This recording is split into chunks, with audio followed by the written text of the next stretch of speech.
منافقین کا، تو اللہ کے حبیب علیہ الصلوۃ والسلام کا فرمان سنیں۔ کریم آقا علیہ الصلوۃ والسلام ارشاد فرماتے ہیں جس نے ایک جمعہ میں اذان سنی اور پھر وہ نہیں آیا جمعہ پڑھنے، فرمایا دوسرے جمعہ بھی اذان ہوئی اور وہ نہیں آیا،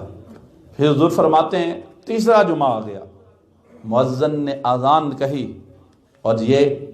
جمعہ پڑھنے نہیں آیا، میرے حبیب علیہ الصلوۃ والسلام ارشاد فرماتے ہیں طبع اللہ علی قلبہ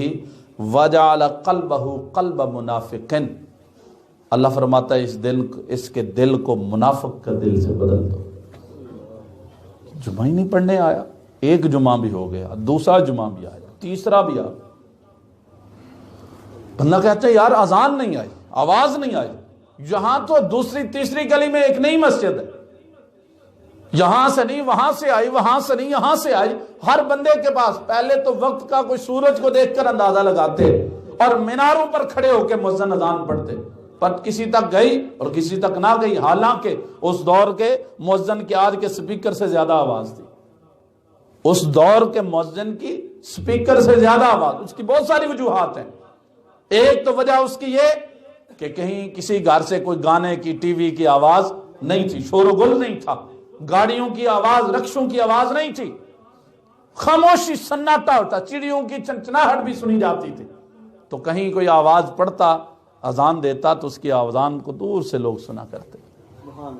مینارے پر کھڑے ہو کے اذان دیتے۔ بلال حبشی پورے مدینہ میں اکیلے ایک مؤذن، یا ان کے ساتھ ابن ام مکتوم دوسرے تھے مؤذن، تو وہ اذان دیتے تھے تو سارے مدینہ طیبہ میں اذان کی آواز جائے گا۔ چلیں یہ ضمناً بات آئی تھی، ایک اور عقیدے کی بات گوش گزار کروں کہ بلال حبشی رضی اللہ تعالیٰ فجر کی اذان قبیلہ بنو نجار کی خاتون تھی، تو ان کے سب سے اونچا ان کا گھر تھا، ان کے گھر پر کہتی ہیں فجر طلوع ہونے سے پہلے ہی آ کے اوپر بیٹھ جایا کرتے اور اللہ کا ذکر کرتے رہتے تھے، اور جب فجر کا وقت ہوتا، فجر طلوع ہوتی تو فرماتی ہیں کیا کرتے، سب سے پہلے حضور کی ذات پر درود پڑھتے اور اس کے بعد کہتی ہیں پھر اذان کہتے، اور وہ قسم اٹھا کر کہتی ہیں، میں قسم اٹھا کر کہتی ہوں کہ بلال حبشی نے اس عمل کو کسی اذان سے پہلے بھی ترک نہیں کیا ہوگا۔ یہ بلال حبشی رضی اللہ عنہ کا عمل کہ ذکر کرتے رہتے، جو ہی فجر طلوع ہوتی پہلے درود پڑھتے پھر اذان کہتے، اللہ اکبر۔ تو محبوب مکرم صلی اللہ علیہ وسلم آپ نے جو دین ہمیں دیا، تو بلال حبشی مؤذن پورے مدینہ میں آواز جا رہی، خندق مدینہ کے اطراف میں مدینہ کے کناروں پر صحابہ نے کھودی، لیکن اذان کی آواز وہاں بھی آتی رہی، وہاں تک آتی رہی، اتنی اونچی آواز۔ اور کہاں لوگ ایک بندہ پورے محلے میں کئی بار یہ مثال دی ہے کہ ہم نے دیکھا اپنے بزرگ بابے وڈیرے وہ اوپر چھت پر فجر کے بعد بیٹھ جاتے، قرآن کھول لیتے، سادہ قرآن ہی پڑھتے تھے، لیکن پورے محلے میں اس کی آواز جاتی تھی کہ نہیں؟ جاتی تھی کہ نہیں؟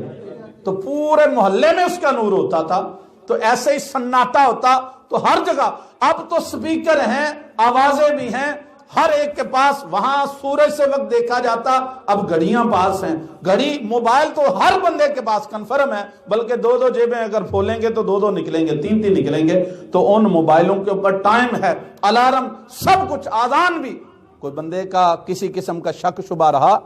کوئی بہانہ رہا، کوئی بہانہ نہیں۔ حضور فرماتے ہیں 3 جمعے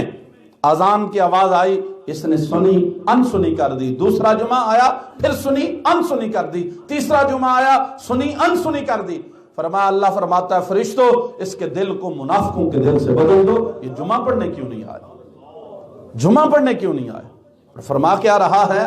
فرمایا حبیب ان سے فرما دے جو ابھی بھی جمعہ نہیں پڑھنے آئے کھیل میں ہیں، جو جمعہ پڑھنے کے لیے نہ آئے تجارت میں ہیں۔ اللہ کے محبوب صلی اللہ علیہ وسلم سے فرمایا حبیب فرما دو قل ما عند اللہ خیر من اللہو ومن التجارہ، اللہ کے ہاں بہتر ہے اس سے جو تجارت تم کر رہے ہو، جو کھیل کود میں ہو، اس سے بہتر ہے اللہ کے پاس، واللہ خیر